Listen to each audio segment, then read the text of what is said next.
Willie D Live. Tony Leonard. Yeah, Man, yeah. this is my guy right here, y'all. Me and Tony go way back. Yes, sir. I'm talking about way back. I'm talking about Hot Wheels. Oh, yes, sir. Yeah. Man, it's good to see you, man. Hey, man, I'm glad to be here, man. Oh, man. Let's get right into it, bro. Like, let's go to your first boxing promotion. Oh, yeah, man, yeah. Matter of fact, you were part of one of them that we put this thing together in the high five. Yes, I mean, we brought the city out. Let's go back. That had to be over 25 years ago, man.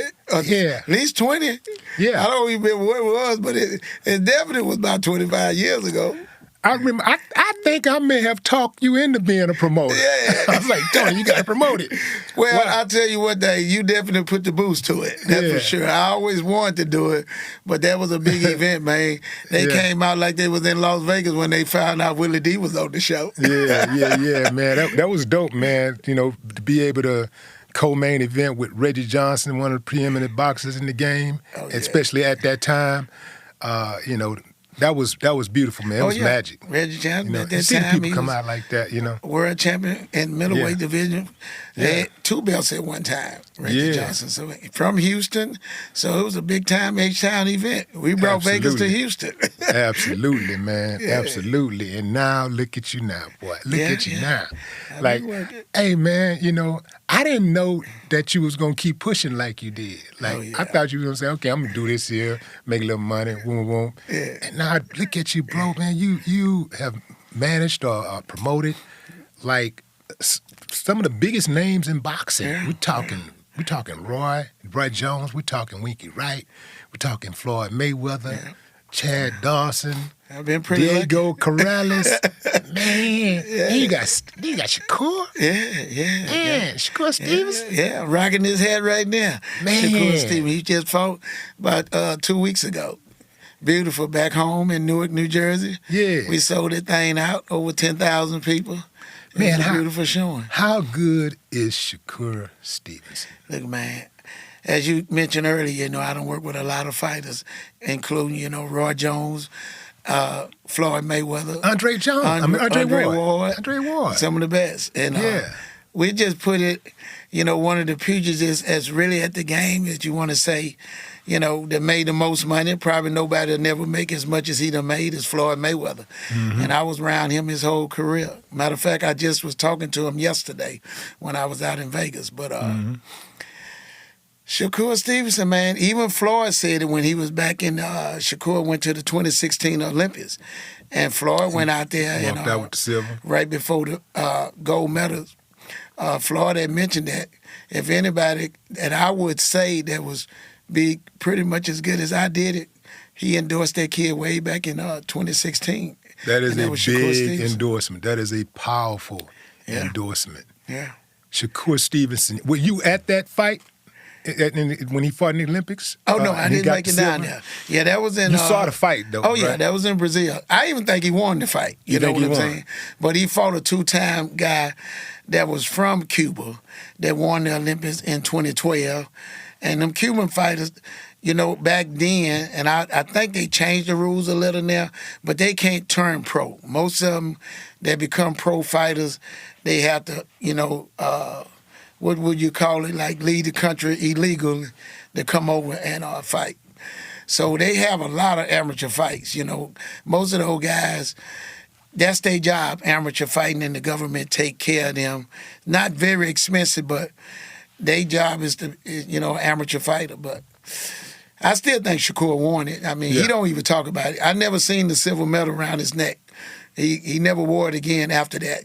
That's how hurt he was by not winning that gold medal.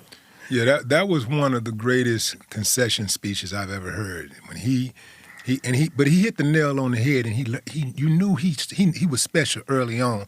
He knew even then that, like, he knows, like, I know I beat him in the ring. I know I beat him, but I didn't really beat him because I didn't destroy him. Yeah. And because he was the favorite. Yeah. You got to destroy the favorite. That's correct. You got to remove all doubt. All doubt. Like, nobody can say, no, well, you know, it was close right here. Could have been close that round. And so he got it. No. Yeah. He understood, like, I did not shut that dude down. He understood I didn't that. destroy him. Yeah. You know, if they were fighting today, and the exact same fight in the pros, Shakur would win the fight. Oh, yeah. They Exactly would say that he won the fight.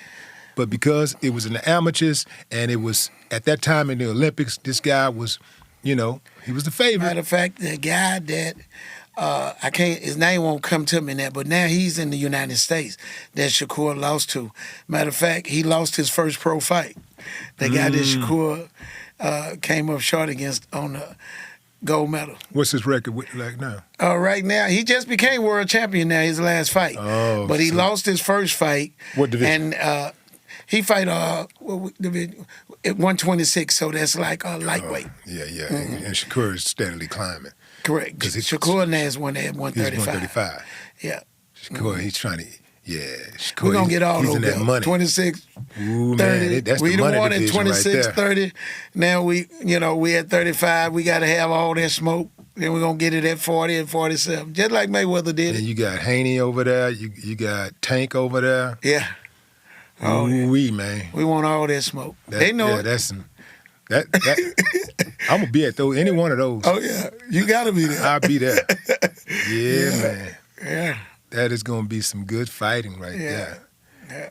Do you see any fighter today who could have been among the elite back in the 80s, 90s? Yeah, I would say guys like Shakur because his defense is so well. You know, guys like that could fight in any era, like Floyd Mayweather. Because defense, is offense, and they got both. And it's very rare. And guys, I would say like Terrence Crawford, he can fight in any era because he's a mean dude. That dude that not only can fight, but he built a lot different. I mean, he want to win it. I done seen him and Shakur.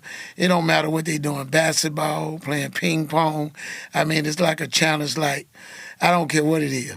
We here to win. Terrence Crawford. Yeah. He's a bad young man. Yeah. And I would give him, Shakur, Javante Davis, Tank. He could fight. He could have fought in any era back then because them guys had a will to win, and they know that.